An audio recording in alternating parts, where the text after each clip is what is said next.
Peace feels unsafe for a reason. Peace exposes you. That's why you hate it. You want to be calm until calm arrives. Then you flinch. The air goes still. The room goes quiet. The eyes turn, and you start reaching for noise. You call it being considerate, being thorough, being honest about your feelings. It's not. It's panic disguised as politeness. It's you kneeling to a silence that demanded you stand. You felt it. That steady stare across a table. The message left on read. The pause after you state your price, your boundary, your truth. Your chest tightens. You rush to fill the gap. You repeat yourself. You soften the terms. You add a discount to your own voice. You give them more than they asked for and get less than you were owed. And you tell yourself you did the right thing. You didn't. You handed them the frame and begged to be allowed inside it. Most people fail there. They fail when nothing is happening. They fail when nothing forces them. They fail in the stillness because stillness forces their insecurity to surface, and they cannot stomach their own reflection. So they talk. They explain. They apologize. They defend. They perform. They bleed status with every extra word. They think they're buying safety. They're selling control. You have been taught to treat peace like a threat. Not by slogans, not by rules. By the way people look at you after you stop talking. By the feeling that comes when you're not chasing approval. That feeling isn't danger. It's withdrawal. You're addicted to the relief that comes from submission. You give someone else authority, and the pressure leaves your body. You mistake that relief for security. So you keep returning to the transaction. Take my frame, take my time, take my leverage, just take this weight off me. You don't see the cost until your spine is gone. This is how power is lost without ceremony. Not with a grand betrayal or a catastrophic failure. Quietly, in small choices. In the tap of a reply you didn't need to send. In the explanation nobody asked for. In the just checking in that puts you on the leash. In the favor you agreed to because you didn't want to be difficult. In the smile you used to hide your resentment. Micro surrenders that shape the architecture of your life.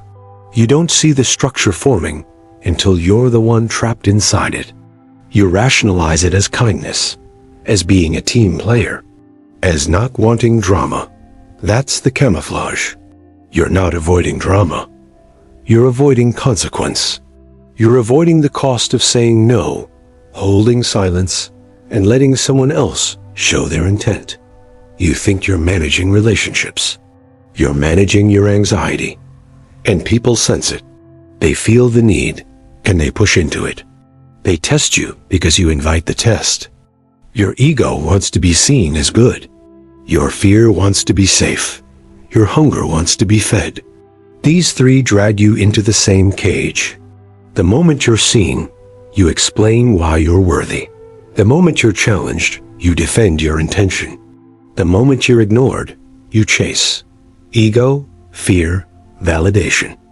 A loop, a script, a leash you put on yourself. You defend where no defense is required.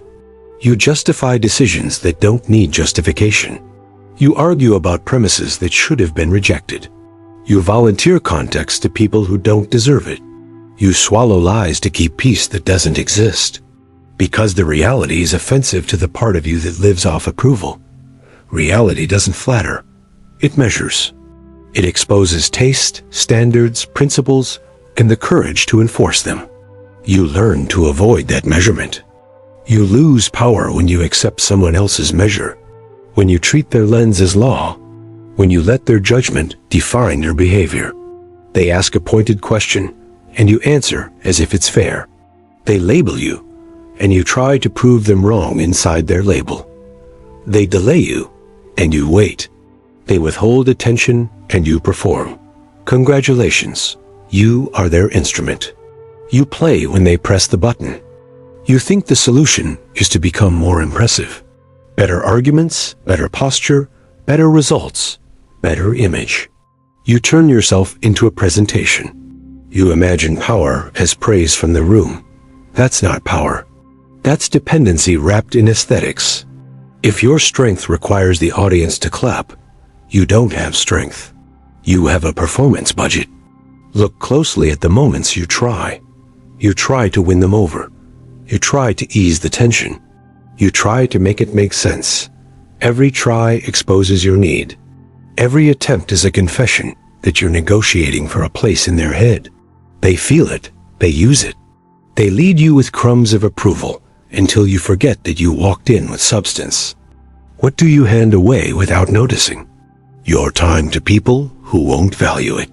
Your standards to people who can't meet them. Your attention to people who exploit it. Your dignity to people who didn't ask for it. You pay in advance. You pay more than the price. And you think you're investing in the relationship. You're not investing. You're subsidizing their comfort with your silence and your spine. Reactive living is the default. It's the environment you were trained into. You wake up and you check for cues. Who needs something? Who is upset? Who might be disappointed? You plug into the matrix of other people's moods. You orient around it. You dim yourself where they are bright. You turn up where they are dull. You morph. You call it empathy. It's not empathy if you erase yourself. It's survival at the cost of identity. This is how you end up working for the wrong people, dating the wrong people, serving the wrong narratives. You adapt to the loudest expectation. You reward whoever has the strongest opinion. You treat force as truth. Whoever pressures you more gets more of you. That's the algorithm of loss. It guarantees regret. It guarantees you'll look back and wonder why your life was a reaction to noise instead of a deliberate projection of force. You defend old stories because they gave you belonging when you were weak. The nice one, the reliable one, the helpful one. Nice is cheap. Reliable is exploited. Helpful is used until broken. Those stories don't protect you. They flag you for extraction. People with appetite will find you. People without restraint will keep you.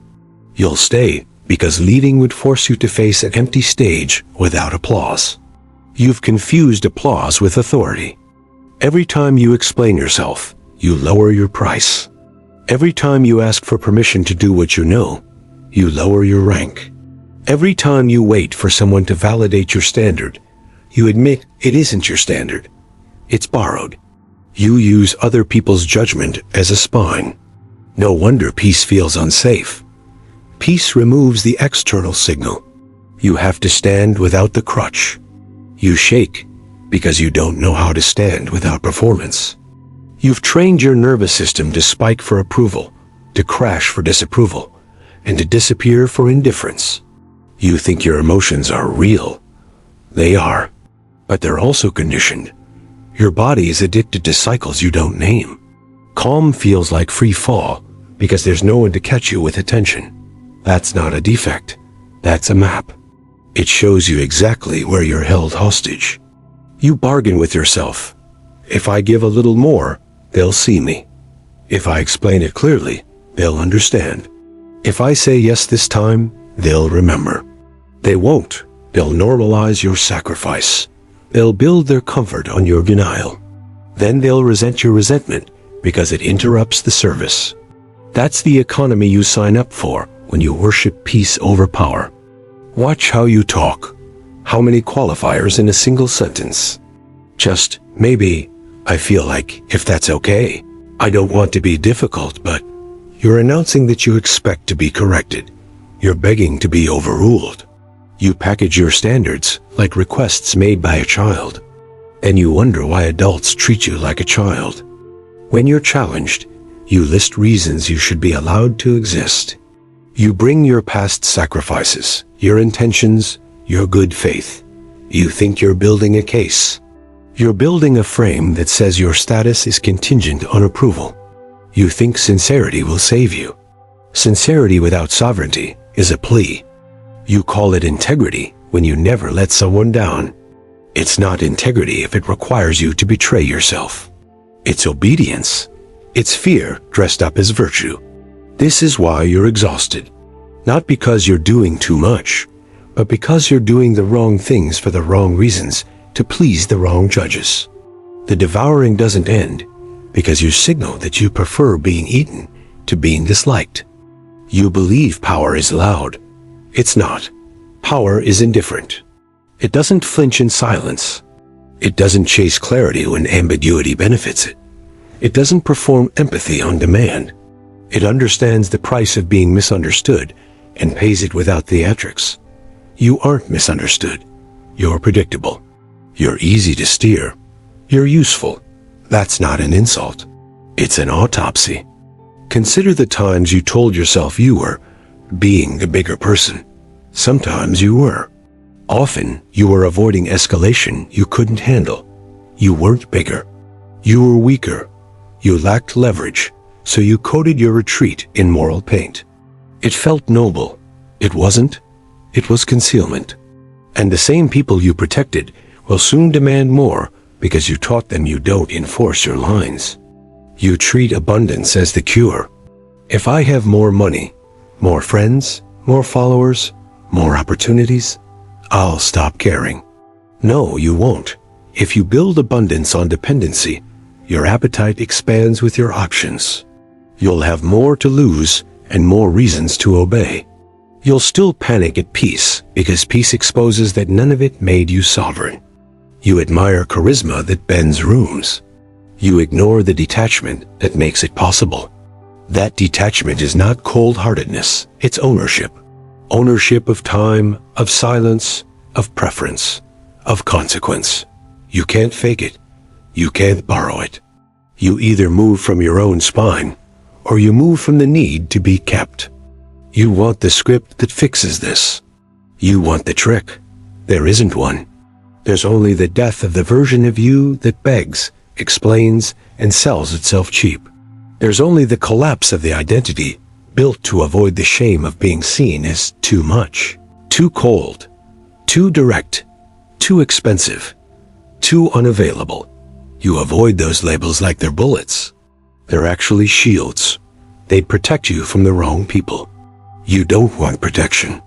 You want to be liked by everyone, including those who benefit from your surrender. You have stopped hearing yourself. You listen to the fear that says, be nice or lose support. You listen to the ego that says, prove your value again. You listen to the hunger that says, try harder, and they'll choose you. You follow these voices until you can't distinguish between your wants and your programming. You call the result me. It isn't you. It's a survival strategy with a name tag. Realize this. The system you've built rewards the very behaviors that make you disposable. You are the one enforcing the rules against yourself. You deny yourself the right to say no. You deny yourself the right to be misinterpreted. You deny yourself the right to be costly. You punish yourself for withholding what others demand. You sentence yourself to cheapness and call it kindness. The old self deflects with humor, apologizes for breathing, asks permission to disagree, blames circumstances for its softness, pretends neutrality to avoid taking sides, seeks consensus as cover for cowardice, allows disrespect because confrontation is negative energy. That identity keeps peace like a hostage negotiator, begging the kidnapper not to pull the trigger, forgetting the hostage is their own dignity. You want to think this is about principles. It's about appetite. Strong appetites gather strong frames. Weak appetites hide inside borrowed values. You've been hiding. You know it. Which is why you're here. You feel the bitterness of knowing you trained people to treat you like an option, while you treat them like oxygen. That bitter taste is accurate. It's the aftertaste of loss. You can keep pretending. You can polish the old self, rehearse better scripts, find softer words, move the furniture around in the burning room. You can try to be strategically nice, strategically apologetic, strategically accessible. You'll still read as cheap. You'll still leak status. You'll still hate the quiet, because the quiet will still reveal the truth. You don't trust your own authority enough to let it stand unguarded. Peace feels unsafe because you made safety dependent on being liked. Peace removes the stimulus. No likes, no checks, no proof. Just you, your standard, and the weight of enforcing it. That's the moment you've been avoiding. That's the moment that decides the rest. The old identity cannot live there. It malfunctions without applause, without reassurance, without a leash to pull. It will do anything to wake the chaos back up. It will pick a fight, over-explain, overshare, overcommit, collapse. It would rather drown in noise than breathe in silence. That's not a personality. That's a malfunction. And it's not sustainable. You are exposed. You are predictable. You are easy to use. You are tired of being used. Good. Sit in that. Let the old self understand the sentence it earned. There will be a collapse. Let it collapse. There's no therapy in this. No comfort. No warm permission. There is the cold fact that the identity you've been protecting is weak, over-socialized, and past its usefulness. It will not survive what comes next, and it shouldn't. Now we build what can stand, not a mask, a frame, a way of being that does not ask before it moves. Power is created when your internal standard becomes the law of your interactions, not a suggestion, not a preference, a law. You enforce it by presence, by pace, by silence, by scarcity, by refusal. You become the environment other people adapt to, or they exit. Control the tempo. Most people fumble because they play at the other person's speed. They match urgency with urgency. They treat pressure as a cue to perform. Cut that. Slow everything down. Make time your servant. You answer when you decide. You decide after the fire in your chest stops talking. A delayed reaction is a dominant reaction. Every second of silence forces the other person to feel their own need. Let them. Your default should be fewer words. Not because silence is mystical. Because silence is expensive. Every sentence you give is currency. Stop paying people who haven't earned it. Replace paragraphs with lines that end the conversation or force it onto your ground. No, that won't work. Not an option. If that's required, we're done. You don't need explanations padded in respect. Your decision is the respect you give to yourself. Handle challenges by refusing their premise. Someone says, "Why is your price so high?" You answer, "Because it is." Are you in or out? Someone asks, "Can you justify your decision?" You answer, "I don't justify decisions. I make them." Someone tries, "Don't you think that's rude?" You answer, "Feel free to be offended. I'm not moving. That isn't rudeness. That's sovereignty." People will scream about your tone when they can't move your terms. Let them scream. Learn the economy of no. No is leverage. No creates scarcity. No is how you train the world. Most people treat no like a fight. It can be, but it's often just a filter. The right people will respect it. The wrong ones will push. Good. That pressure shows you exactly where to tighten. If someone hears your standard and tries to bargain it down, they're showing you their plan for you. Believe them. Exit. If they press for reasons, don't perform. You're not in court. You don't argue your right to have preferences. You don't owe evidence. But if you choose to speak, speak like a judge delivering sentence, not a defendant seeking mercy. No weekends. I don't explain timelines. I don't discuss rates. I don't debate my boundaries. Simple, clear, final. You'll feel the itch to soften. That itch is the ghost of the old self. Don't scratch it. Detach from outcomes without detaching from standards. Weak people confuse detachment with apathy. They go numb and call it power. That's dead weight pretending to be stone. Real detachment is full engagement on your terms without letting the result dictate your identity. You pick the target. You move. You accept loss without flinching because loss doesn't change your laws. Loss is just information. You adjust the strategy, not the spine. Psychological weapons are not tricks. They are expressions of control. Use them with precision. Silence. When accused, when baited, when flattered. Silence denies the other person what they came for, your reaction. Scarcity. Constrict access to you. Fewer replies, longer gaps. If you're always reachable, you're never respected. Ambiguity. Answer only the question you choose to answer. If someone tries to pin you down with a trap, a false dilemma, a loaded premise, you step outside the frame and define the terms. That's not the question. Wrong lens. We're not doing that. Example. Someone texts at midnight. We need this fixed now. Your old self jumps. You sweat. You deliver. They normalize your sacrifice. New self. No reply. In the morning. Available at 10. If it's urgent, send the fee. No apology. No explanation. Just the new law. Watch how quickly urgent becomes tomorrow is fine when your silence converts other people's panic into their problem. Example.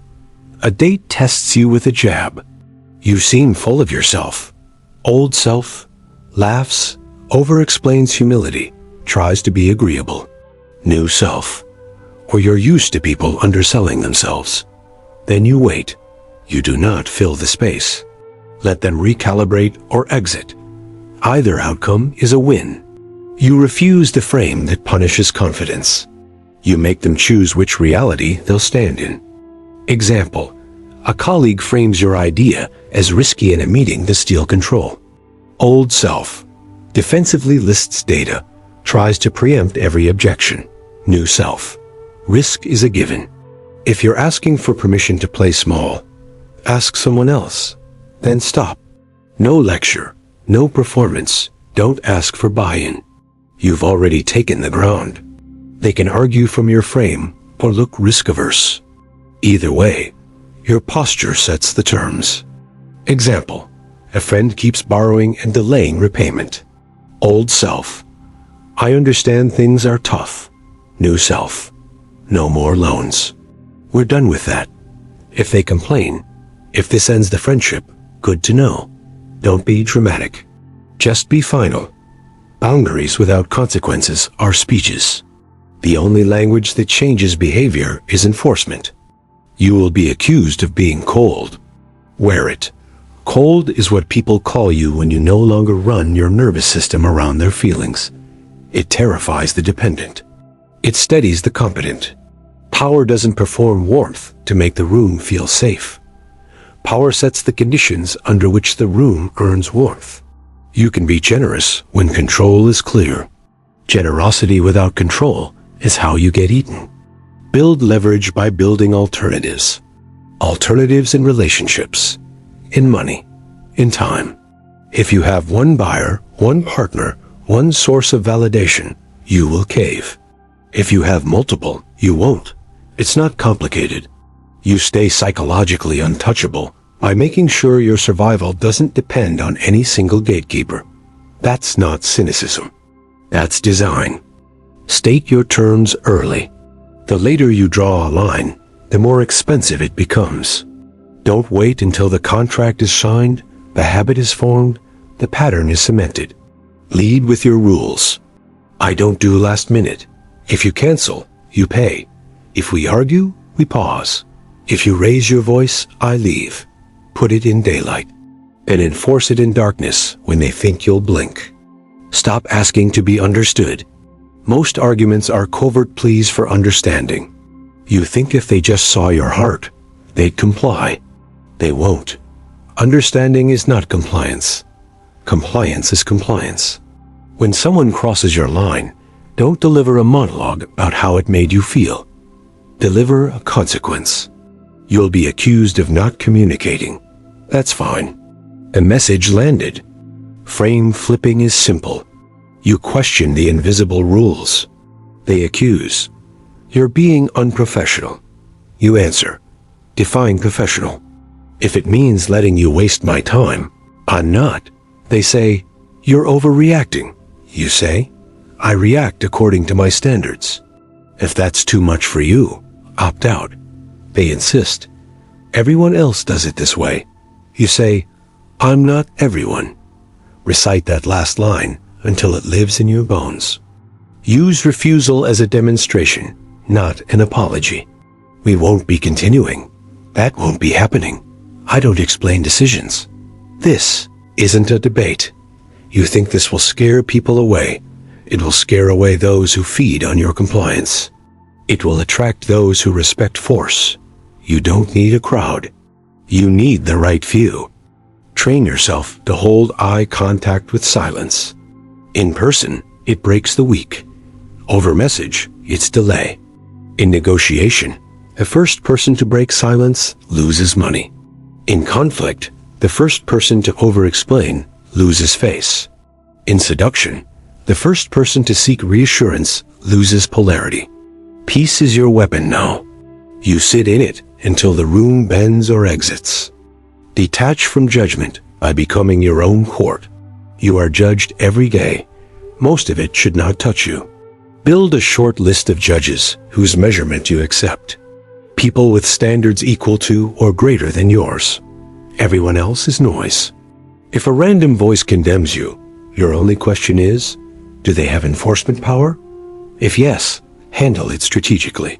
If no, discard it without turning your head. You will lose some people. Good. Loss clarifies the map. You'll gain the ones who are waiting for someone to move like this. The world is starving for uncompromising standards because compromise is the default. Your refusal will look like a beacon to those who are done apologizing. You won't need to sell. Your presence will set a gravity. Those who hate gravity are not your orbit. Control the frame in small moments. You arrive late? Don't pour out excuses. You waited. We begin. Someone asks for a quick call? Send the agenda. If it's real, we schedule. A client wants scope creep? Out of scope. No fee or pause.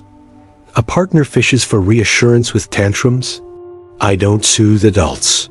Choose your tone or lose access. This is not cruelty. This is respect for the game. If they want access to you, they play by rules that preserve you. Scarcity starts with you. You must believe your time is expensive. If you treat your hours like junk food, others will too. Put a price on your attention and enforce it. Unfollow, mute, leave, cancel. Not with rage, with indifference. Indifference is the purest form of dominance because it cannot be negotiated. You can beg for attention. You cannot beg for indifference. You can only earn it by growing a spine. Build calm like a muscle. You will want to react. Don't. Let the heat move through and leave. Train in small ways. Pause for 3 breaths before responding to a provocation. Delay your replies by hours to anything that smells like control. Spend a day without justifying any decision. Let the discomfort shred the wiring that says you need to be understood to be safe. You don't. You need to be consistent with your law. Role play the hard lines. Practice your lines until they feel like breathing. That doesn't work for me. No, we're done here. Not interested. Stop. Do not speak to me like that. If you do that again, I leave. Minimal words. No tremor. Expect them to push harder once. They're testing if the new wall is painted cardboard or reinforced steel. Hold. The second push usually disappears once they realize there's no hidden door. Develop contempt for begging. Begging for attention, for understanding, for basic respect.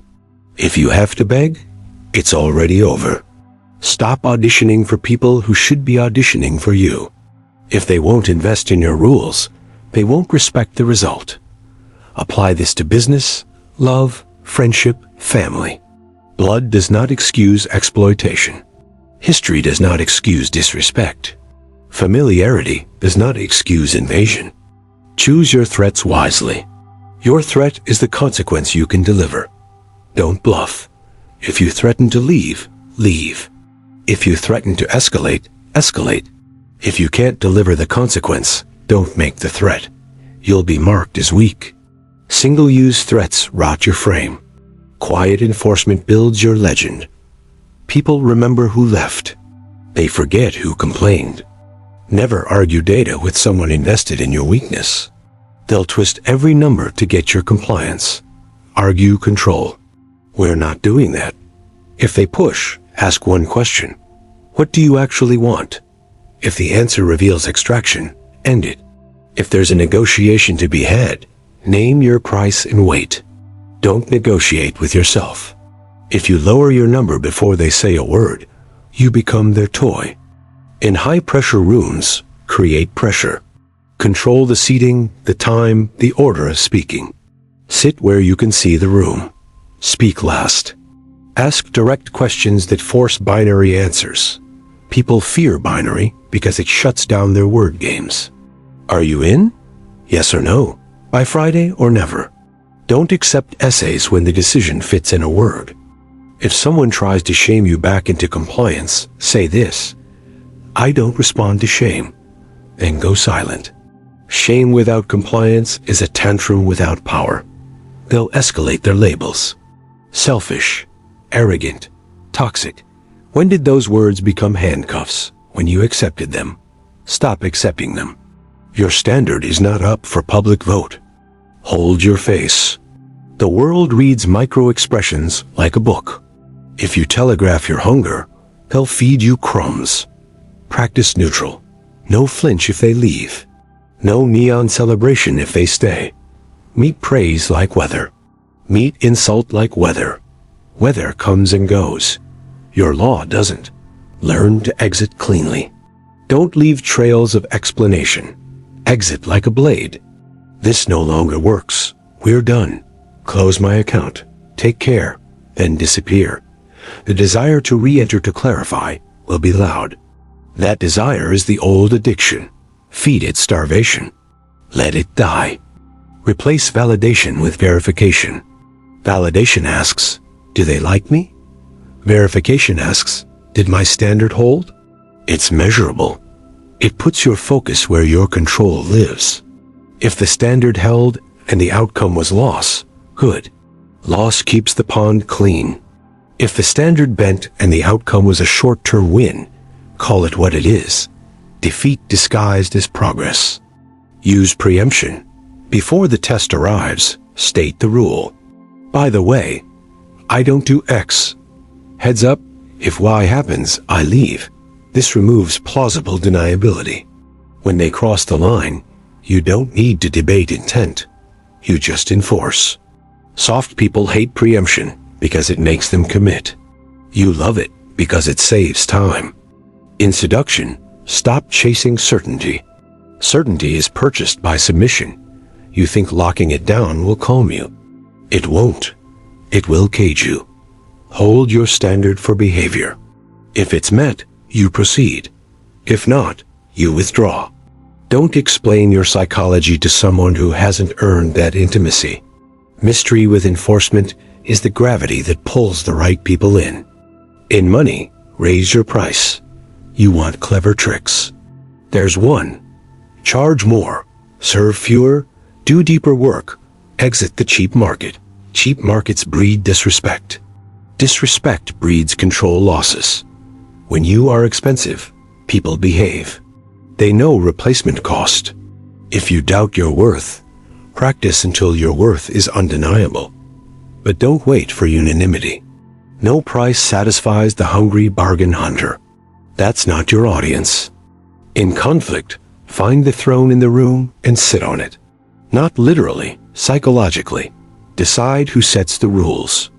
If it's not you, end the conflict or change the terrain. Move from their office to yours. Move from call to writing. Move from group to one-on-one. Change the channel where your leverage increases. Most people lose because they fight in enemy terrain.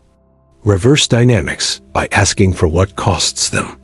When someone demands, explain yourself, answer, what do I get for explaining? They'll stumble. Control depends on your automatic compliance. Deny the routine, and their scripts fail. When they label you, don't disprove. Demand definition. Define arrogant. They'll give a definition that reveals their agenda. You're done. Stop saving people from the consequences of their chosen frames. If someone believes you're cold, let them freeze. If someone treats your no as negotiable, let them live without you.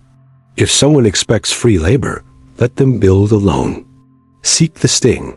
It teaches faster than your lectures. Do not confuse dominance with noise. Loud is cheap. Dominance is clean. Dominance is in the pace, the eye, the refusal, the unblinking willingness to be alone with your law. You don't need to announce your queenly standards. You enact them. The room will adjust or empty.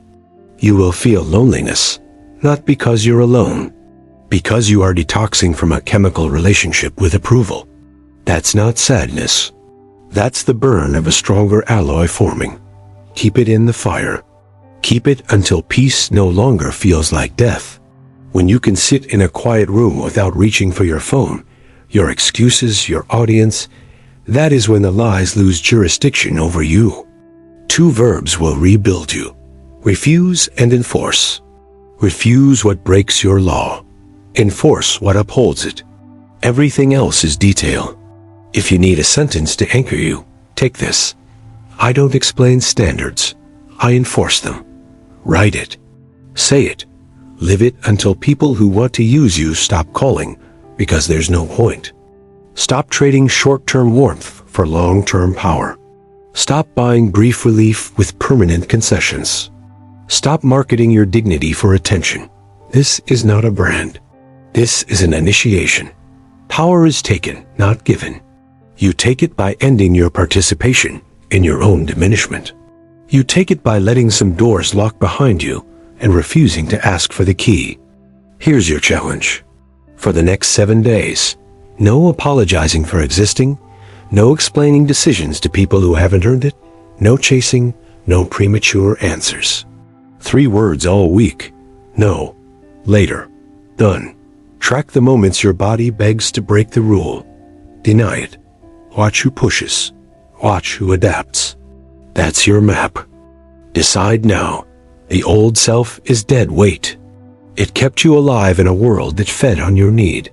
The new self is expensive. It will cost you some crowds and some comforts. Good. Pay it. Peace will stop feeling unsafe when peace is your weapon, not your weakness. You do not wait to be anointed. You anoint yourself by stepping out of the economy of apology and into the economy of enforcement. Take the throne of your own time. Set the law. Be ready to be hated correctly. Welcome misinterpretation. Let lies about you travel farther than you do. You're not here to correct rumor. You're here to create reality. You want belonging? Build it around your standards. You want respect?